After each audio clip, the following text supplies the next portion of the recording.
ಸುಮಾರು 25 ವರ್ಷಗಳ ಹಿಂದೆ ಅಜೀಂ ಪ್ರೇಮ್ಜಿ ಫೌಂಡೇಶನ್ ಸ್ಥಾಪನೆ ಮಾಡೋದು. ಅಲ್ಲಿಂದ ಈಚೆಗೆ ಅನೇಕ ಜನಪರ ಕಾರ್ಯಕ್ರಮಗಳನ್ನು ಮಾಡಿದ್ದಾರೆ. ಪ್ರಾಥಮಿಕ ಮತ್ತು ಪ್ರೌಢ ಶಿಕ್ಷಣ ಅಲ್ಲಿ ಓದ್ತಾ ಇರ್ತಕ್ಕಂಥ ಮಕ್ಕಳಿಗೆ ಪ್ರತಿನಿತ್ಯ 4 ದಿನ ಮೊಟ್ಟೆ ಕೊಡ್ತಕ್ಕಂಥ ಕಾರ್ಯಕ್ರಮವನ್ನು ಕೂಡ ಮಾಡಿದ್ದಾರೆ.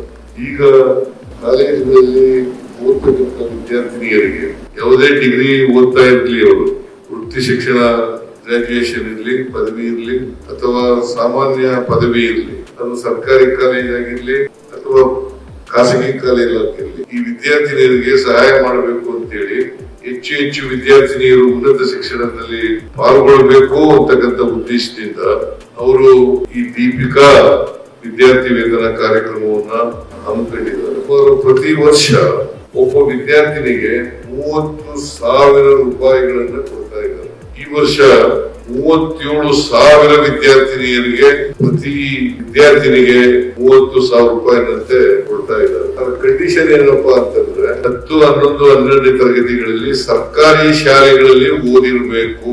ಸಾಮಾನ್ಯವಾಗಿ ಸರ್ಕಾರಿ ಶಾಲೆಯಲ್ಲಿ ಓದ್ತಕ್ಕಂಥ ವಿದ್ಯಾರ್ಥಿಗಳು ಹಳ್ಳಿಗಾಡಿನಿಂದ ಬಂದಂತವರು ಮತ್ತು ಬಡ ಕುಟುಂಬದಿಂದ ಬಂದಂತವರು ಹೆಚ್ಚಾಗಿರ್ತಾರೆ. ಈ ವಿದ್ಯಾರ್ಥಿನಿಯರಿಗೆ ಸಹಾಯ ಆಗ್ಬೇಕು, ಅವರು ಉನ್ನತ ಶಿಕ್ಷಣದಲ್ಲಿ ಮುಂದುವರಿಬೇಕು, ಪದವೀಧರರಾಗಬೇಕು, ಉನ್ನತ ಶಿಕ್ಷಣ ಪಡ್ಕೊಳ್ಬೇಕು ಅಂತಕ್ಕಂಥ ಸದುದ್ದೇಶದಿಂದ ವಿದ್ಯಾರ್ಥಿ ವೇತನವನ್ನ ಪ್ರಾರಂಭ ಮಾಡಿದ್ದಾರೆ. ನಮ್ಮ ದೇಶದಲ್ಲಿ ಹೆಣ್ಮಕ್ಳು ಕೂಡ ಶೂದ್ರರಂತೆ ಅಕ್ಷರ ಸಂಸ್ಕೃತಿಯಿಂದ ವಂಚಿತರಾಗಿದ್ದಂಥವ್ರು. ಹಾಗೇನೆ ಶಿಕ್ಷಣದಲ್ಲಿ ಹೆಚ್ಚು ಪದವಿಗಳನ್ನ ಬೆಳೆಸಿಕೊಳ್ಳಲಿಕ್ಕೆ ಸಾಧ್ಯ ಇದೆ ಅಂತಕ್ಕಂಥ ಪರಿಸ್ಥಿತಿಯನ್ನು ಕೂಡ ನಾವು ನೋಡ್ತೀವಿ. ನ್ಯಾಷನಲ್ ಅವರೇಜ್ ಗಿಂತ ಕಡಿಮೆ ಇರ್ತಕ್ಕಂಥ ವಿದ್ಯಾರ್ಥಿನಿಯರು, ನೀವು ಹೆಚ್ಚು ಜನರು ವಿದ್ಯಾವಂತರಾಗಬೇಕು ಅಂತಕ್ಕಂಥದ್ದು ಸರ್ಕಾರದ ಉದ್ದೇಶ. ಅದ್ರ ಜೊತೆ ಕೈ ಜೋಡಿಸಿರ್ತಕ್ಕಂಥ ಪ್ರೇಮಿಯವರಿಗೆ ನಾನು ಸರ್ಕಾರದ ವತಿಯಿಂದ ಹೃತ್ಪೂರ್ವಕ ಧನ್ಯವಾದಗಳನ್ನ ಈ ಸಂದರ್ಭದಲ್ಲಿ ಹೇಳಲಿಕ್ಕೆ ಬಯಸ್ತಾ ಇದ್ದೇನೆ.